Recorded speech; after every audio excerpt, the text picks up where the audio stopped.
All right, we'll give it another minute or two here.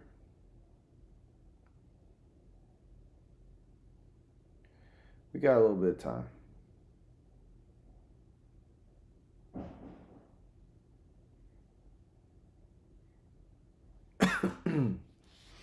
Goodness gracious.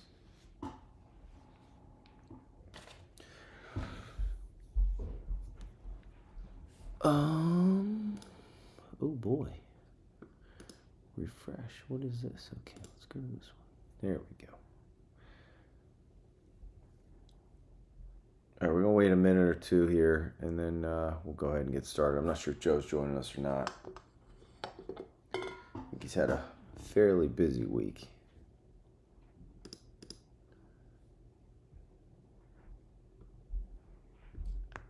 You know, all those kids. I imagine that's a lot of presents.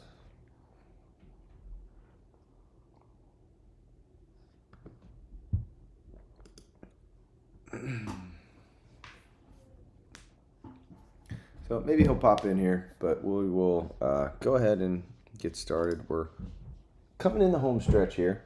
A couple more weeks left. In case y'all missed it, we're going 2 weeks for week 6 with the holiday here. No people are traveling, heading out of town, just trying to be as flexible as we can with everybody's schedules here. So you got 2 weeks to finish week 6, and then we'll have week 7. And then we'll start some playoffs for top dog competitions and start getting ready for season 3. So week 5 is done. We'll start with, as we always do, our skill prizes. And first we'll go with closest to pins. So we had 4 par 3s this week. Hole 4, 7, 12, and 17. On hole 4, MG Yetter took the crown at 6.5 feet. That one played the easiest of all of the holes based on the average distance to the hole.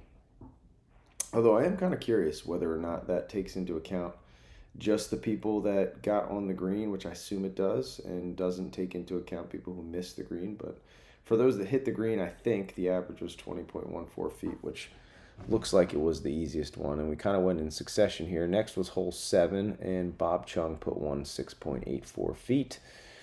The average distance on that one was 26.6, so a little bit of more of a challenging hole on average. Hole 12, Reed was at 8.17 feet, and that averaged about 27.5 feet. And then hole 17, which averaged the longest distance to the hole at 29.7 feet, goes to Go Gators at 7.65 feet with his shot. So good shooting, boys. Go on to top dogs for the week here. So for this week in Group 1, we had some great scores out of Group 1 this week. Brian E-Man with 11 points takes the crown. Lafferty Jr. with 10 points comes in second, and Paul G comes in third for Group 1. In Group 2, we had a tie between Bull Pride and Jaunty with 6 points apiece. And then Blaze Lysack with 1 point coming in third there. After doing a few weeks of quota management. I'm just kidding, buddy. And then Group 3, we had M. Gabes having a great season. Had 9 points this week. Golf Wonder, who has either been positive or 0 every single week, had 1 point. And then CK Designs, RJD, and Thomas all with 0 points in the tie for third. So if we go on to our top dog season standings, here's where we stand at the moment. Group 1, Potsy with 16 points, R. Hunley with 13. He wishes. Potsy with 16 points, R. Hunley with 3, and N. Townsend with 1.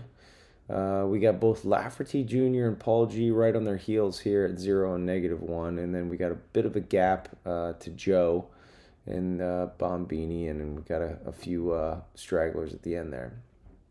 Group 2, this is not a pretty picture, but we got 3 guys with 0 points for this season. We got Behold, Golo, Rilla, and Jaunty all with 0 points. A couple within striking distance. We have 2 weeks left, so anywhere between F15 here at -1 all the way through to probably MG Yetter at -9, I think realistically have a shot. The rest of them have some serious work to do, and you better hope you got a good week or two coming. Actually, 2 weeks coming in a row here.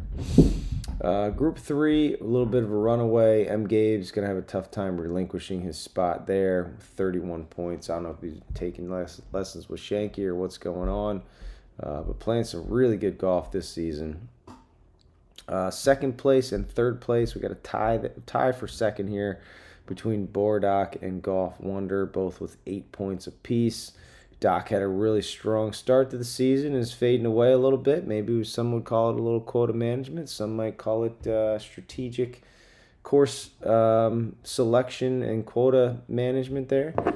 Golf Wonder, as I said, has had a stellar season. No negative weeks this season. And realistically, I think everybody between Thomas and probably Jake, Raging Caucasian, has a shot here. I think from D-Show on, probably going to be a little tough for those guys. So that's where we stand on the season. 2 weeks left. A lot of room to go for a lot of people. A lot of pressure on the line. I love this part of the season because everybody tightens up a little bit. But let's move on to the wheel here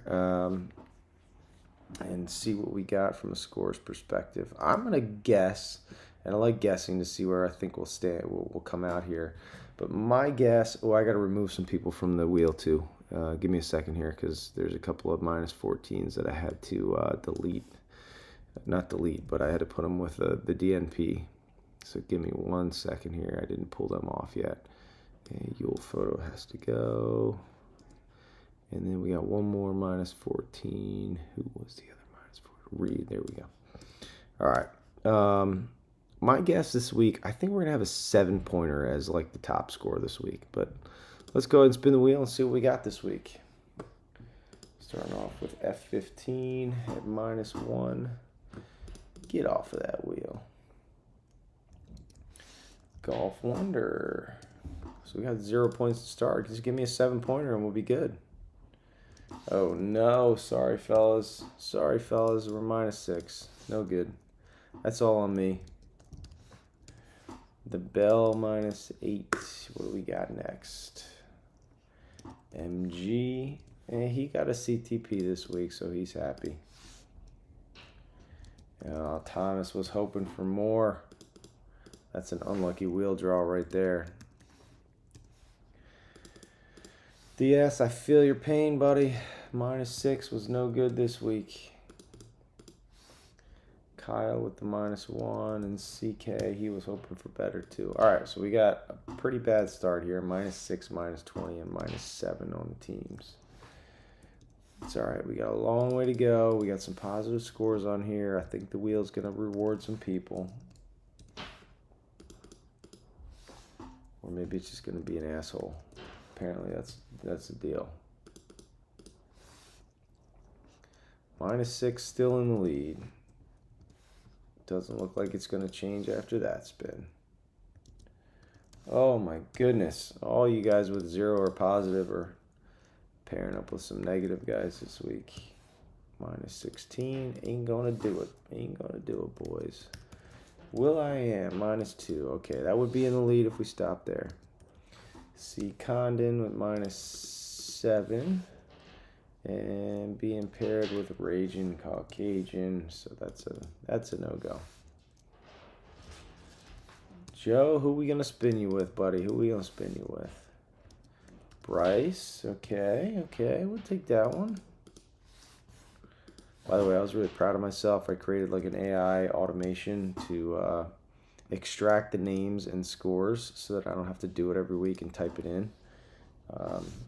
So that was super helpful. Now I just gotta like click a couple buttons and it'll put all the names on the wheel and I don't have to do much, which is fantastic. Go Gators, sorry dude. Oh, but we got a -5 who takes the lead and we got a tie for second with -6. Ain't gonna last, boys. There's this one's gonna be it.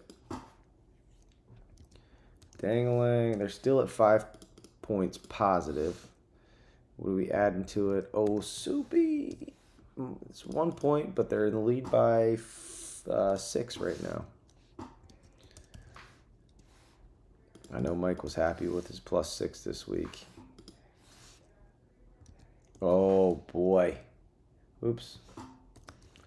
M. Gabes with 15. This one's got to be it. And Brian. Holy shit, I was way off. 26 points. Well, much deserved. Team 10 takes the cake this week. Why even bother spinning after this? We know the outcome at this point. One more team to spin. And the outcome. Oh, Jonty's really hoping for something here. Paul G with the 6-pointer. That puts him to 0. Give me one more. Oh, Vision. Killed it, man. -9. And then we got Daz. Wait, back here. Daz was Jonty and Potsy. Oh, my goodness. That's no good. All right. Let's roll it up here. The wheel was very favorable to some big positive scores this week. But we got Team 10 with a 25-point win. This is a landslide. Huge, people, huge. 26 points for Bull Pride, M. Gabes, and Brian E-Man. 1 point, Team 9 was Lafferty Jr., Dangalang, and Soupy. And Joe will be happy because we didn't have a tie. Third place was Team 8, which was Bob Chung. R. Hunley. Somehow, Ryan's been sneaking into the leaderboard, I feel like, this season. And Go Gators with a -5 team score. So that'll wrap up week 5. Next week, we are headed to, let me take a look here, which I know it's already loaded for a lot of people, well, for everybody at this point. Some people have probably already seen it. But we're going to DPC Craggy Ranch. Greens are going to be a little quick again. We got a 12 on the stimp for this week. So continuing with the theme, we got firm greens once again. So Soupy will be thrilled. And the fairways are not quite as firm as last week. They're firm this week, not hard. But we got a little wind. So breezy on the wind setting.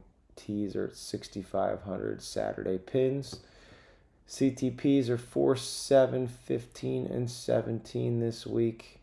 Good luck, everybody. 2 weeks left. Make the best of it and hit them straight. We'll see you next week. Actually, sorry.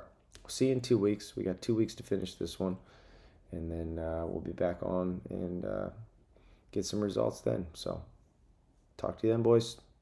Merry Christmas, Happy Hanukkah, Happy Kwanzaa, whatever you celebrate. Have a great holiday. I guess it'll be after the New Year, too, so Happy New Year as well.